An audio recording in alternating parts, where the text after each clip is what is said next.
धीरे धीरे खत्म हो गया। अभी हुई थी कि डैमों में सिल्टेशन हो रहा है। हमारे ललितपुर के चारों तरफ NH 44 निकला है।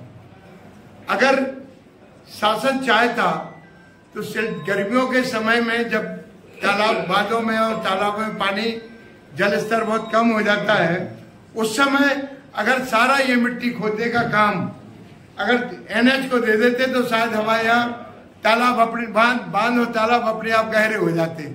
इसके लिए ना तो शासकीय धन की जरूरत थी, केवल एक विचार चाहिए था, एक विचार शक्ति चाहिए थी, जो हमारे जिला प्रशासन और हमारे जिला प्रतिनिधियों के पास नहीं है। अब हम आपका शुभ नाम? मेरा नाम वातावरण है। मैं केवल दो बिंदु पर बात करूंगा। सबसे पहले वाटर डिस्ट्रीब्यूशन और दूसरा कलेक्शन। वाटर डिस्ट्रीब्यूशन में कभी आज से 50 साल पहले किसी को पता नहीं था कि 20 रुपए किलो पानी बिकेगा, और इस इंडिया में बिक रहा, विदेशों में और ज्यादा बिक रहा है, और कुंभ में तो 30 रुपए लीटर तक बिका पानी। जो डिस्ट्रीब्यूशन की बात बताएं, यहाँ पे 13 डैम होती हुई भी डैम का सुपरविजन जो अधिकारी आते हैं 3 साल के पहले चले जाते हैं, और ना एक्सीएन और ना सुपरिटेंडेंट इंजीनियर इस ओर ध्यान देते हैं, और उन पे जन स्रोतों के संबंध कोई काम नहीं किया जाता। और हर जिले के पास ऐसे कुछ कुएं या कुछ गड्ढे ऐसे बनाए जाएं जहाँ कम से कम पानी कलेक्ट किया जाए और उसको सुरक्षित रखा जाए। दूसरी बात ये, आगे आने वाले समय में अगर वाटर क्या यही स्थिति रही तो अभी तो शहरी क्षेत्र ग्रामीण क्षेत्रों में पानी पीने की समस्या है, आज भी है। इस जिले का आभार समझिए आप, यहाँ 13 डैम होती है, अभी आज नई बस्ती और इसमें कई मोहल्लों में वाटर सप्लाई हो रही, 40 टैंकर लगाए जाते हैं, उसे शासन का मतलब काफी रुपया खर्च होता है। इसके बावजूद यहाँ के अधिकारी इस संबंध में ध्यान नहीं रखते हैं कि वो इसका डिस्ट्रीब्यूशन कैसे किया जाए। आज भी नेहरू नगर और इसमें पानी की उपलब्धता नहीं है, वहाँ बोरिंग नहीं है, बोरिंग का पानी नहीं निकलता है। जहाँ तक कलेक्शन की बात है, यदि हर जिले में शासन स्तर से एक कुएं ऐसे हर साल 1, 2, 4 कुएं बनाए जाए डिस्ट्रिक्ट लेवल पे, और इस पर उसका पानी जिले का उसी में जाएगा, उससे काफी बचत होगी पानी की। अब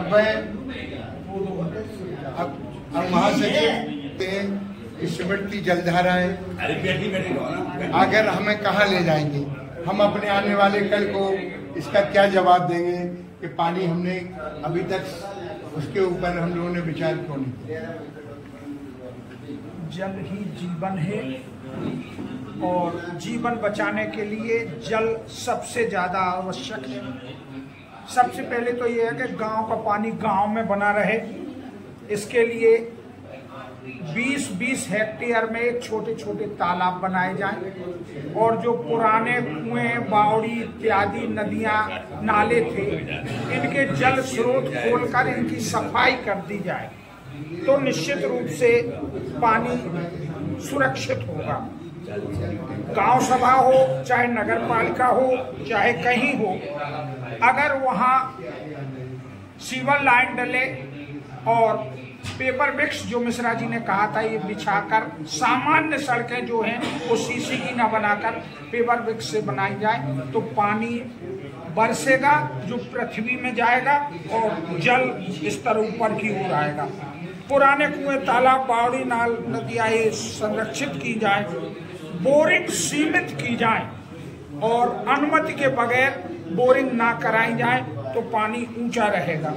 अटल जी की योजना थी नदियों को आपस में जोड़ना। अगर नदियां आपस में जुड़ें तो जो पानी बर्बाद होकर चला जाता है वो एक बड़ी नदी से छोटी नदी में आएगा, और भविष्य में उसका उपभोग अच्छी तरह होगा।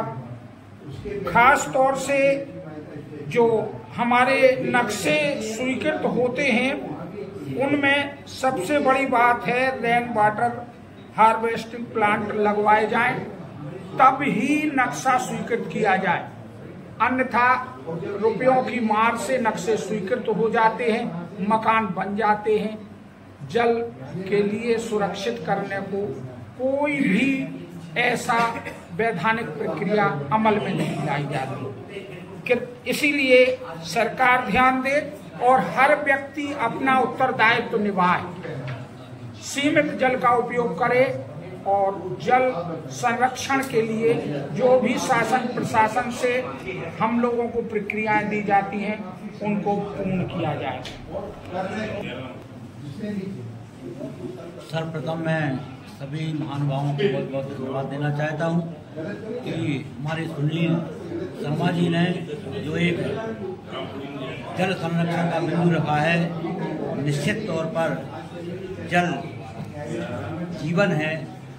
निश्चित तौर पर जब का जल का संरक्षण अगर नहीं होगा तो हमें भविष्य में अत्यंत परेशानी का सामना करना पड़ेगा।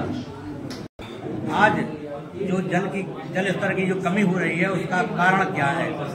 पहले अगर हम 50 साल 60 साल पीछे जाएं तो प्रत्येक गांव में बरसात का पानी था वो कहीं न कहीं वहाँ पे स्थानीय तालाब, कुआं, बावरी जो भी हुआ होती थी उसमें उनका स्तर बना रहता था और पूरा साल भर पानी बना रहता था। आज ग्रामीण क्षेत्र में जो तालाब हैं उनका अतिक्रमण कर लिया गया है और अतिक्रमण के कारण जो तालाब में पानी साल भर बना रहता था वो पानी कम हो गया है। इसलिए धीरे धीरे करके जमीन का जल स्तर नीचे चला गया है। ग्रामीण क्षेत्र में बहुत सारे ऐसे नलकूप स्थापित हो गए हैं जिनके कारण भी हमारा जल स्तर दिन प्रतिदिन नीचे जा रहा है। इसके लिए हमें आवश्यक है कि जल स्तर को हम कैसे आगे बढ़ाएं। उसके लिए आवश्यक है कि हम स्थानीय तौर पर ग्रामीण क्षेत्र में अब प्रत्येक किसान अपने खेत पर एक 40 बाई 50 मीटर का एक अपना तालाब स्थापित करे और उसमें पानी संरक्षित करे। जब निश्चित तौर पर जब पानी बरसात का पानी संरक्षित होगा तो उसका दो चीज़ों हैं, एक तो उसका खेती के लिए उपयोग हो जाएगा, दूसरा उसका जल स्तर भी बढ़ने लगेगा। इसलिए मैं